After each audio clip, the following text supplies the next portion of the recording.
Ladies and gentlemen, this is your captain speaking. Just kidding, it's me. Alright, we're doing a video today on using paragraphs in our writing. Our objectives for this video: I want you to be able to organize your writing into paragraphs, and I also want you to be able to decide where paragraphs should be in your writing. So first thing you're going to need to do is understand what are paragraphs. Okay, paragraphs are things, they help you organize information and events and stories. They let you know something new is coming. You know, you can recognize a paragraph when you look at writing in a story and you see these spaces. These are indents.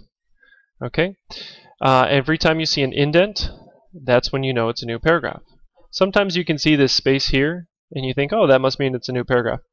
But not always, because sometimes this sentence goes all the way to the end, and then you need to have this indent at the beginning of a paragraph to let people know that it is a paragraph. Okay. There's rules for how and when we decide to make these indents and make paragraphs. Okay. It can be a little confusing at times, but I have some strategies here to help you kind of recognize in your writing when you need to make a paragraph in your story. Okay. So first of all, one thing you should know: when you're typing on a computer, to make that indent, you press this key here on your keyboard.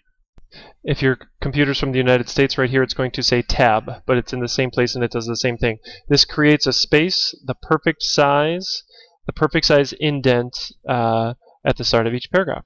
Okay, so make sure when you are finished with one paragraph, you hit enter or return or just the button with the arrow on it to start writing on a new line, and then hit this tab key right here. And that way you'll have that perfect indent. So like I said, there's some rules for how we decide when in our writing we should make a new paragraph. And I have a little word here that will help you remember. It's PATS. Remember PATS, and it will give you ideas on when to make a new paragraph. What these things stand for are: the P stands for place. When your characters in your story are suddenly in a new place, that's when you should start a new paragraph. A stands for action. If there's one event happening in your story and then another event begins, that's a new action, so you start a new paragraph. You should also start a new paragraph when there's a big change in time. So if in your story you're saying something like, the next day we did this, an hour later, blah blah blah, there's a big change in time, start a new paragraph. For informational writing, when you're talking about a new topic, you would start a new paragraph, but we're not going to worry about that for now. And then finally, when the speaker changes. We just learned how to use dialogue in our writing.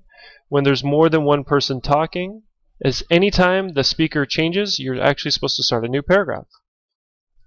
So let's talk about starting new paragraphs when there's a change in place. So this here is a clip from the story at the beach from the beginning. Okay. This first part here should be indented. The reason why they don't indent it is because they have that big letter R. So this would be the first paragraph, and now we notice that this indent means that there's the second paragraph. The reason why they chose to do a new paragraph there is because there's a change in place. Okay, so they're at the beach, but then they reach the edge of the ocean. They go somewhere else and they do something else there. That is a change in place. So they make a new paragraph. And some other clues, if you look over here, when you're writing, when you say things like, when I got home, this happened, okay? Or when we arrived at this place, blah, blah, blah, blah, this happened. When we landed in Miami, when we reached, okay? These are the kind of things, if you're saying these in your story, these are clues that you should start a new paragraph because your characters are suddenly in a new place. Next is action. If you remember, when we wrote our personal narratives, we should have at least 3 clear actions. Okay, and so those are clear events. And for each new event, there should be a new paragraph. Okay, so here the third paragraph starts when they're playing a new game. They're still in the same place, but the author chose to do a new paragraph because they're doing one thing here. They're looking around. Okay, they're swimming, and then Uncle Tony shows up and they play a game. It's a new event. There's doing something here that's different from what the characters are doing here. It's a new action, it's a new event, so it's a new paragraph. Also time. This one's pretty simple. If there's a big change in time in your story, like maybe you talk about the next day or an hour later, okay, you should start a new paragraph. That one's pretty simple. I don't think we need to see examples. Okay. Topic, like I said, this is for essay writing, informational writing. We're going to worry about that later in the year, so don't worry about that for now. Speaker. Okay, this one is a little confusing for some people. We just learned how to do dialogue. Every time a new person speaks, you actually start a new paragraph. It seems strange because if you look how long these paragraphs are, that makes you think, oh, all paragraphs should be that long. But no, look, this here is a whole paragraph. Let's explore the reef, I said. See, everyone agreed. Let's go. There's a new paragraph here. Notice how there's that space, the indent, because there's a different person speaking. Here is the main character speaking.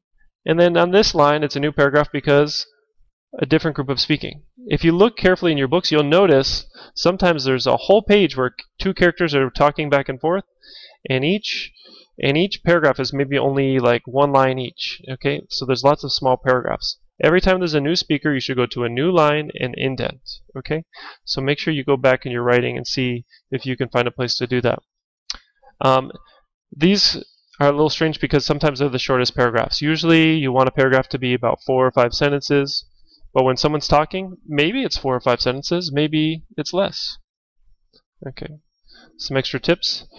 So usually, like I said, paragraphs are about 4 to 5 sentences. If each paragraph is only one sentence, it's too short. Okay, it might mean you need more details, or it might mean that all the information can go in the same paragraph. And like I said, the exception is dialogue. Sometimes those paragraphs are very short.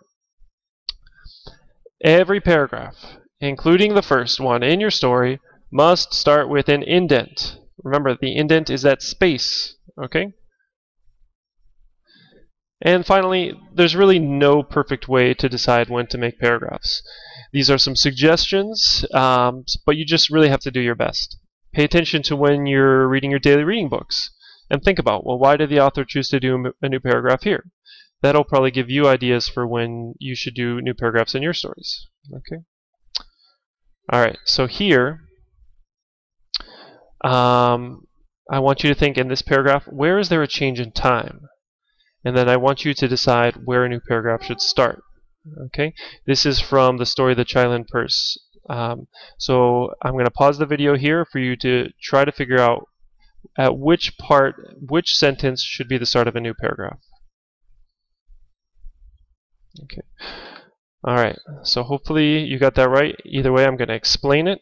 So here's that same paragraph, and I'm going to tell you what I'm thinking here. Remember that the question said, where does it show a change in time?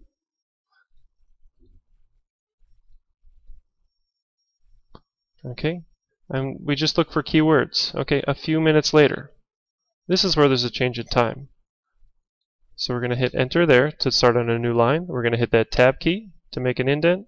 And remember, the first one should have an indent too. Beautiful, nice and organized.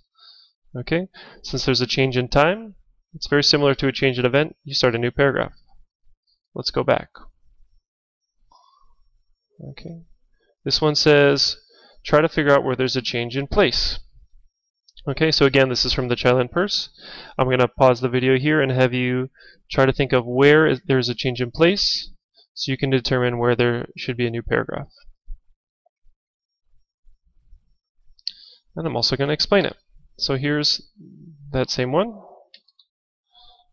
Okay, so I'm looking for when she's finally in a new place. Okay, she opened the door and stepped in. She's still not at the new place yet. Here, she's in the new place, inside the hall, the Pearl Hall. So that's where I'm going to start the new paragraph. Remember, the first paragraph should also have an indent. Okay, next, where is there a change in action? Okay, so again, I'm going to pause this video and I want you to think, where is there a change in action?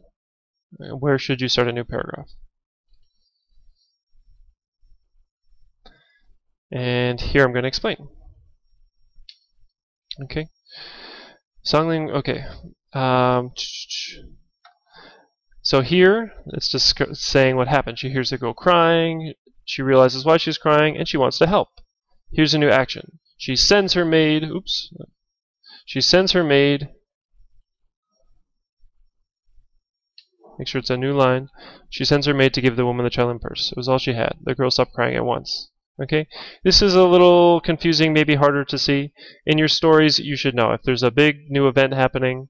If you've been talking 4 or 5 sentences about one thing and then you start talking about something else, then you should know that it's a new event. Sometimes it's the same as a change in time or a change in place. Next, finally, this one should be easy, but for some reason students seem to struggle with it. When there's a change in speaker, you must start a new sentence. So look, there's two people speaking. There's me, and then there's the class responding. Okay, let's look at how we would edit this. Okay. Good morning, everyone, I said to the class. Good morning, Mr. Peter. That's a new person speaking, so I'm going to hit Enter to start a new line. And make sure that both have the indent. Okay? It looks strange because they're just one sentence and they both have this space here that's the indent, but that's how it needs to be. There's different speakers, so they're different paragraphs. Okay, that's pretty much it. So remember that rule, PATS. Do your best, pay attention to the books you're reading to try to figure out where new paragraphs should be. And so now I'm going to want you to try to go back to something you have written and see if you can find appropriate places to go to break it up into paragraphs. Don't forget to indent at the start of each paragraph. Good luck.